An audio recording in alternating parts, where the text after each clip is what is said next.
find out if all those bumps that you earned in the post diner were worth the effort, as I hereby invite everyone to join me on my adventures through Marvel stuff. Hey everybody, it's Annabelle.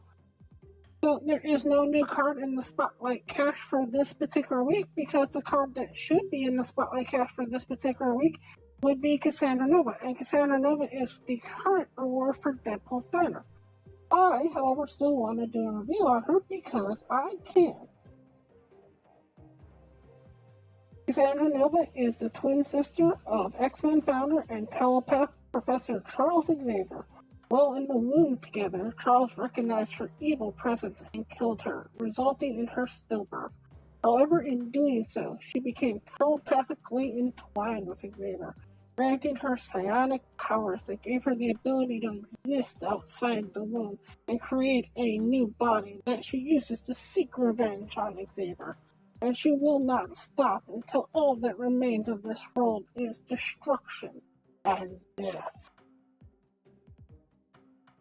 Cassandra Nova, having an upbringing in a lawless, chaotic environment in which she grew up alone without any love or family, made it so that she did whatever she wanted, and installed in her a deep-seated malice that she exhibits with a streak of insanity by laughing maniacally at random times, even if her life is at risk. She not only subdues her enemies, but she will play with them by controlling their body parts so that she can torture both them physically and mentally. Cassandra Nova is the equal and opposite of her brother.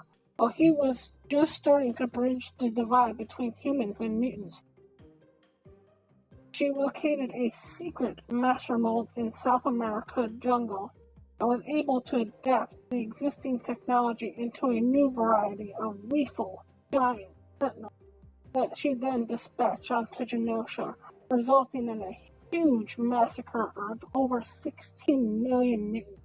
Then she used her powers to convince many of the mutants that the Sentinels were sent by the U.S. government. Cassandra Nova is a blend of mischievous, curious, and unpredictable. She is cold-blooded with a fundamental neglect for the lives of others. She thrives on making life difficult for everyone.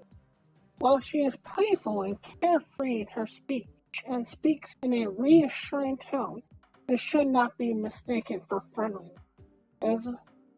While she hides her violent inclinations behind her harmless front, her actions deeply show a wish to do great harm. Cassandra Nova possesses telepathy, but she also has the ability to copy the DNA of beings and use it to construct physical bodies for herself. She can also manipulate the DNAs of others, breaking it down at the molecular level, and after analyzing the DNA of another mutant, she has the ability to selectively evolve their existing genetic traits. Besides all this, she has the ability to pass through solid matter and can regenerate hundreds of times faster than any normal human. Cassandra Nova is a parasite who was forced to make a body before she was even meant to show up, that she uses to bring nothing but pain to opponents.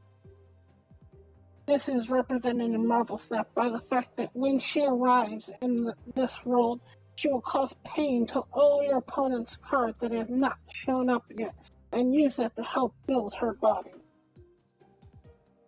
So in Marvel Snap, she is a 3 cost, 1 power, let's flip that. That has the description of on reveal, steal 1 power from each card in your opponent's deck and give it to Cassandra Nova. So every card that's left in your opponent's deck becomes 1 less. So if it was a 5, it's now a 4, and she gets plus 1 power for this. After reviewing her and going through a lot of the stuff on her, I basically am giving her a 2-star as a rating, and let me explain part of the reason as to why. So, even though she seems like she's a good card, and even though she works well against, like, Arishem, there aren't too many decks that she works well besides with Airsham if all you are Series 3 complete. Now, if you have Ajax, if you have High Evolutionary, there are some other cards that can slide into this. And there are some good cards that you can put into this deck that make her kind of annoying. Because if you look at her just as a 3/7 on herself, which is what she normally comes out as, if you get her right on turn 3, there's 6 other cards in the deck. She gets +1 for herself, so she comes out as a 3/7. You're basically looking at a Sword Master that has no negative effects. And to even say that when she comes out on turn 3 that she's a 3/7 is kind of underpowering her, because there are 6 other cards in your opponent's deck that now have 1 taken off of them. Even if half of those only get used, 3 more, it kind of makes her a 3/10, because she's taking the 7 to herself automatically, and then if any of those cards get played, even if it's just 1 or 2, you have to add those 2 points that your opponent didn't have. Even when you draw her pretty late in the game, unless you draw her on turn 6 or 7, you're looking at a 3/5. This is getting her on turn 5. You're still getting about a 3/5 on her, which is not that bad. You're looking at a Deathlock with no downside. There are some things that I've seen with basically throwing Beast in this deck, where you play her out early, you bring her back with Beast, and then you slam her down again. There's a deck where basically you go heavy into making your opponent be mad at you by doing stuff like Scorpion and Black Widow and Korg and Rock Slide. You can do well by following her up with a Wall.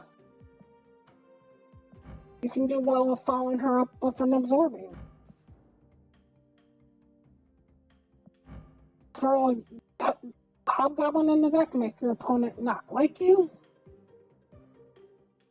And because she has so much power from being her Ravine herself, this and an Iron Man might just win you a lane by themselves. Even late in the game, you're looking at basically Thor levels of power that never gets a Mjolnir. If you've ever played Thor and just not gotten the Mjolnir, that's what you're looking at here. She's really hard to get below 4. If you ever see her at a 3/3, you're just better off not playing her. But in order to get her to go through a 3/3, I think you have to go to turn 7. Okay, so other than that, the cards in this particular week are 3 ridiculously good cards for this week. First of all, we have Nico Memorial, a fantastically beautiful card. Second of all, we've got Proxima Midnight. Oh, I should stop back at Nico, sorry. Nico Memorial is one of those cards that it just has a million places that she can be played. She is one of those cards where you're never upset with any of the spells that she gets, and some of her spells are just broken. Proxima Midnight might be the lowest of the 3 cards that you get this week. Only works in discard, and even in discard, it's a cuttable card a lot of the times. Because it's not too much better than just playing a Black Cat. That her going to the lowest location sometimes can bite you. And if you're using her in the Hela deck, you really don't care where she goes. You would basically need this in a DOS card deck where you're not using Hela, and that kind of defeats any kind of discard deck. Last but not least is Hope Summers. Hope Summers is one of the most powerful mana generating cards in Marvel Snap, period. You can win games just on having cards go into Hope Summers. You can throw cards into Hope Summers to get big power. If you throw 2 cards, 3 cards in her in one turn, she gets 3 energy, not just 1. She works really well with Kitty Pryde. Bounce decks love her. If you're missing all three of these cards, I would roll for this week. If you happen to have Nico and Hope, I might not go for Proxima. But if you have the Proxima and Midnight, I would still maybe roll for Hope and or Nico. I am going to skip this week because I want more cards featured in the future. But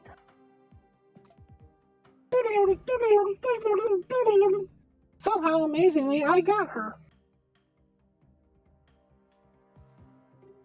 So not only did I get her main variant, I actually went through all of the Postana and got her premium variant, I should say. So on this Friday, I will be making a deck with her, trying to make her work with just Series 3 and 4 cards. I want to thank you all so much for watching, and as always, remember, play for fun.